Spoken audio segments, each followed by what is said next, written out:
না, without any information তিনি যাইয়া এলাকার জনগণ কত টাকা বরাদ্দ দিল, রাস্তাটা ঠিক মতো হইল কিনা, চাটুকরেরা চাটার দলেরা চাটলো কিনা, কেন আমার জাতির তো চরিত্র খারাপ। 3 টাকার প্রজেক্ট 33 টাকা বানায়, এরপরে চরিত্র খারাপ।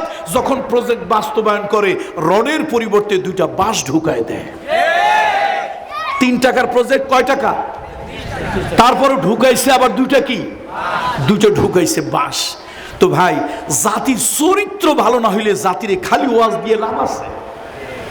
জাতির চরিত্র ভালো হওয়া দরকার।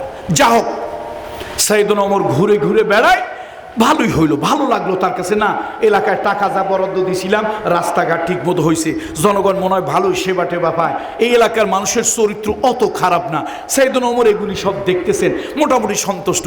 এখন তিনি রাত পোহায় গেল, চিন্তা করলেন যে একটু দূরের এলাকায় যাই, জনমানবহীন এলাকায় যাই, যাতে ওমররে কেউ চিনতে না পারে।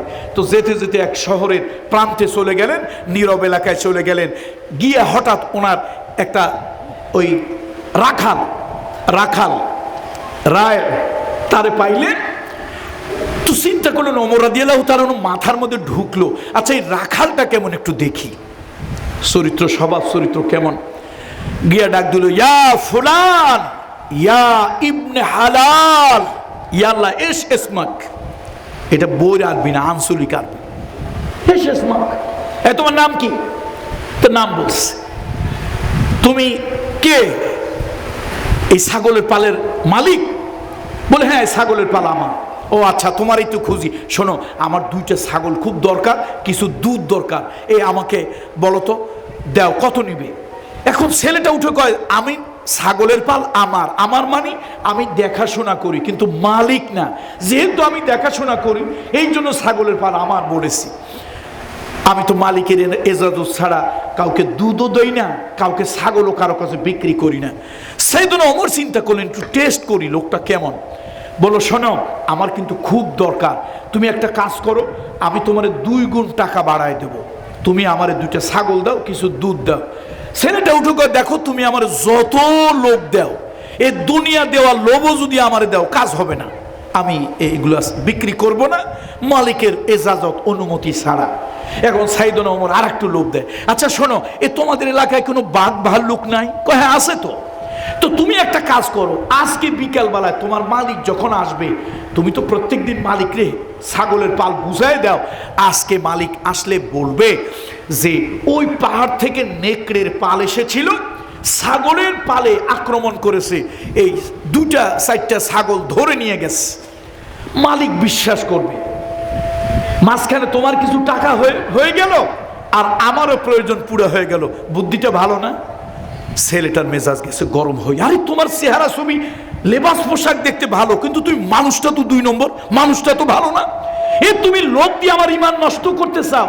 শোনো, আমি যদি বিকাল বেলা আমার মালিকের কাছে বলি, মালিক পাহাড় থেকে নেকড়ে বাঘ, পাহাড় থেকে নেকড়ের পাল এসে ছাগলের পালে আক্রমণ করেছে, 10টা ছাগল ধরে নিয়ে গেছে, আমার মালিক এইরকম বিশ্বাস আমারে করে, 10টা-20টা ছাগল নিয়ে গেছে, তাও আমার মালিক নির্দ্বিধায় বিশ্বাস করবে। আচ্ছা, তোমার কথা মেনে নিয়া আমি আমার মালিকরে ছাগল বিক্রি করে, দুধ বিক্রি করে মালিকরে ধোকা দিলাম। আচ্ছা বলো তো, মালিকের চোখ ফাঁকি দেব, কিন্তু তোমার এবং আমার যিনি মালিক আল্লাহ সুবহানাহু ওয়া তাআলা, আমি তারে কি করে ফাঁকি দেব? এই তুমি কি, সাইয়েদনা ওমরকে বলতেছে, তুমি কি কখনো কোরআন শরীফ পড়নি?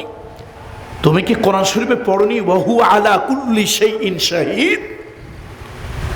সাইয়েদনা ওমর যতই বুঝায়, শোনো, তুমি আমার প্রয়োজন মিটাও, তোমার প্রয়োজন আমি মিটাই দেব, আর তুমি একটু গুনাহ যদি হয়ও মিথ্যা বলার কারণে, একটু আল্লাহর কাছে মাফ চাইবা, আল্লাহ গফুর, আল্লাহ গফফার, ক্ষমা করে দেবে। ছেলেটা উঠে বলল, শোনো, যে নবীর কোনো গুনাহ ছিল না, ওই নবী আল্লাহর আদালতে দাঁড়াতে ভয় পেতেন। যে নবী মাসুম বেগুনাহ, সেই নবী সকাল বেলায় উঠে আল্লাহর কাছে কেঁদে কেঁদে বলতেন, আল্লাহুম্মা হাসিবনি হিসাবান ইয়াসীরা, আল্লাহুম্মা আজরিনি মিনান নার। আমার মতো মানুষ আমি আল্লাহর আদালতে কিভাবে দাঁড়াবো? এই ধোঁকাবাজি করে আল্লাহর আদালতে দাঁড়াতে পারবো না। সুতরাং যতই লোভ দাও, সারা দুনিয়ার লোভ দিল, দুধ আর ছাগল মালিকের বিনা ইজাজতে তোমার কাছে আমি বিক্রি করব না। সাইয়েদনা ওমর খুশি হইলেন, এই লোকটার কথাবার্তা শুনে একটু খুশি হইলেন। তিনি চলে যাচ্ছিল, এবারে ছেলেটা ডাক দিছে। কে ডাক দিছে? ওই রাখাল ছেলেটা ডাক দিছে, ইয়া ফুলান ইবনে হালাল, ইয়ালা তাল হেনা, তাল তাল, এইদিকে আসো। কয় যে তোমার চেহারা ছবি তো ভালো, কিন্তু তোমার নিয়ে আমার একটু ভয় লাগে। তুমি এই চেহারা, এই পোশাক আশাকে না জানি কত মানুষের ধোকা দিছো। আচ্ছা, তুমি কি কখনো হযরত ওমরের নাম শুনেছো? কার কাছে বলতেছে? তুমি কি কখনো সাইয়েদনা ওমরের নাম শুনেছো? তুমি কি তাকে দেখেছো?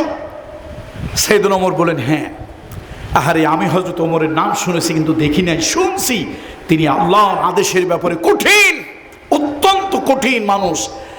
আমার মনে হয়, আমার মন চায়, আমি যদি সাইয়েদনা ওমরকে পাইতাম, তোমার মতো একটা প্রতারক ভণ্ড লোকের বিরুদ্ধে আমি মামলা দিয়া, আরজি দিয়া, নালিশ দিয়া, বিচার দিয়া তোমার আমি আচ্ছা করে শায়েস্তা করতাম। কেন আমার ভয় হয় তুমি কত মানুষের ঈমান এরকম নষ্ট করতে চেষ্টা করেছ। সাইয়েদনা ওমর থরথর করে কাঁপতেছে। লক্ষ বর্গ মাইলের ইয়ার, লক্ষ লক্ষ বর্গ মাইলের ইয়ার প্রেসিডেন্ট একটা বালকের কথায় থরথর করে ভয়তে কাঁপতেছে। বলো, তোমার মুনিবের নাম কি, বাড়ি কোথায়? ওই পাহাড়ের পাদদেশে আমার মুনিবের বাড়ি, আমার মুনিবের নাম ফুলান ইবনে ফুলান। সাইয়েদনা ওমর চলে গেলেন, ওই পাহাড়ের পাদদেশে গিয়া ডাকলেন, ফুলান ইবনে ফুলান, অমকের ছেলে অমক, আসো নাকি? লোকটা বের হয়ে এলো। সাইয়েদনা ওমর বললেন, ওই জায়গায় বিশাল একটা ছাগলের পাল, মরুভূমি মরুদ্যানের মধ্যে। ওই ছাগলের পাল কার? বলে আমার। ওই গোলামটা কার? রাখাল যে দেখাশোনা করে আমার। তোমার ওই গোলামটা তুমি আমার কাছে বিক্রি করো, যা চাও তাই দেব। লোকটা উঠে বলে, শোনো, আমার দুনিয়ায় যা ধন দৌলত আছে আমি সব বিক্রি করতে পারি, ওই গোলামটা আমি বিক্রি করব না।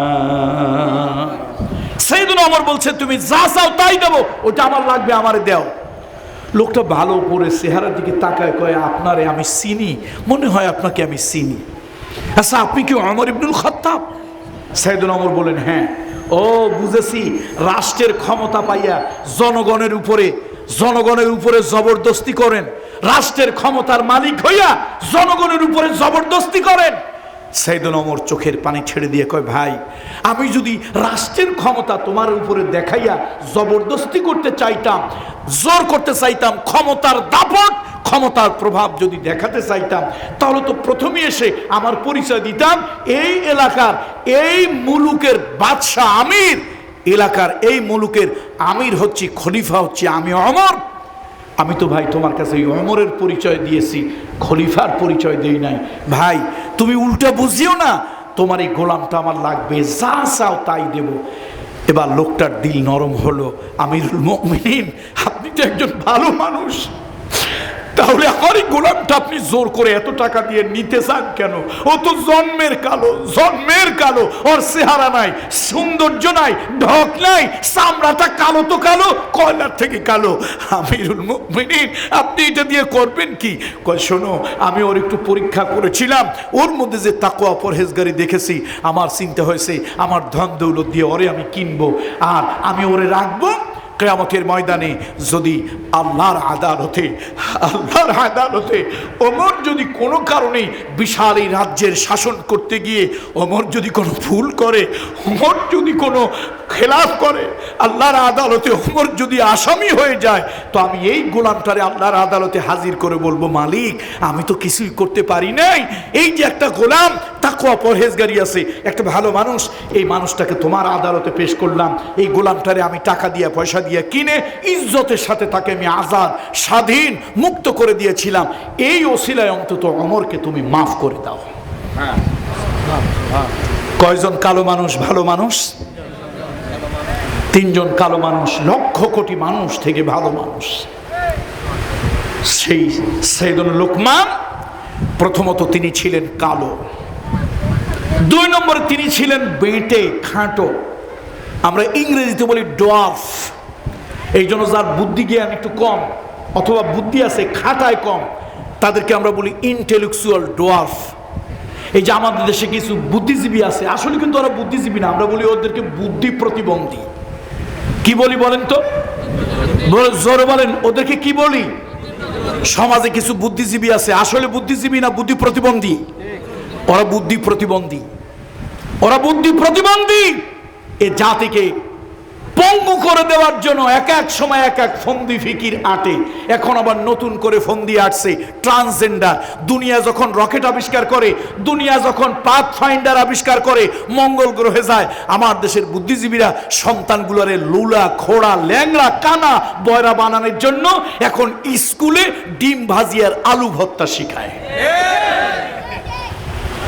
এগুলো বুদ্ধিজীবী না বুদ্ধি প্রতিবন্ধী? এই প্রতিবন্ধীদের শিক্ষা ব্যবস্থা আমার শিক্ষা ব্যবস্থাকে ধ্বংসের দিকে নিয়ে যাচ্ছে। খবরদার, সব কথায় রাজনীতি খুঁজবেন না। পৃথিবীতে আপনার বাড়ি, গাড়ি, টাকা পয়সা সব কিছু থেকে আপনার কাছে আপনার দামি হলো সন্তান। আপনার দামি সম্পদ সন্তান, আপনার দামি সন্তান সম্পদ। আল্লাহ তাআলা বলেছেন, আল মালু ওয়াল বানুনা যিনাতুল হায়াতিদ দুনিয়া। এই লোহাগাড়ার ভাইরা, সন্তানের থেকে, বাবার কাছে সন্তানের থেকে দামি সম্পদ আর পৃথিবীতে কিছুই নাই। সেই সন্তানগুলো পঙ্গু বানিয়ে দেওয়ার জন্য মোবাইল তাদের হাতে তুলে দেওয়া হয়েছে। ছেলে ফেলে রাত 12টা, 1টা, 2টা, 3টা পর্যন্ত মোবাইল টেপে, এত ব্যস্ত। ঘুমাইতে ঘুমাইতে রাত 2টা, 2:30, 3টা বেজে যায়। ঘুমাইতে ঘুমাইতে রাত শেষ, ঘুম থেকে উঠতে উঠতে দিন শেষ। ওদের দুশ্চিন্তায় বাপ মার জীবন শেষ। আজকে আমার সন্তানগুলো পঙ্গু বানানোর জন্য তাদেরকে অনৈতিক শিক্ষা, অশিক্ষা, কুশিক্ষা দেওয়া হচ্ছে। শরীফ থেকে শরীফা বানানোর প্রচেষ্টা চলতেছে। বড় দুঃখ জাতির জন্য। আমরা হক কথা বলি না কেন? হক কথা বললেই রাজনৈতিক প্রতিহিংসায় হয়তো ফাঁসির রশি আমার গলায় আপনি পরিয়ে দেবেন। যারা প্রতিহিংসা পরায়ণ, মানুষের নাম পাল্টায়, সার্টিফিকেট পাল্টায়, চরিত্র পাল্টায়, আদালত থেকে সাক্ষী ছিনতাই করে অন্য দেশে পুশব্যাক করে দেয়, এরা মানুষ, বাহিরে মানুষ, কিন্তু এরা ভিতরে পশু জানোয়ার থেকে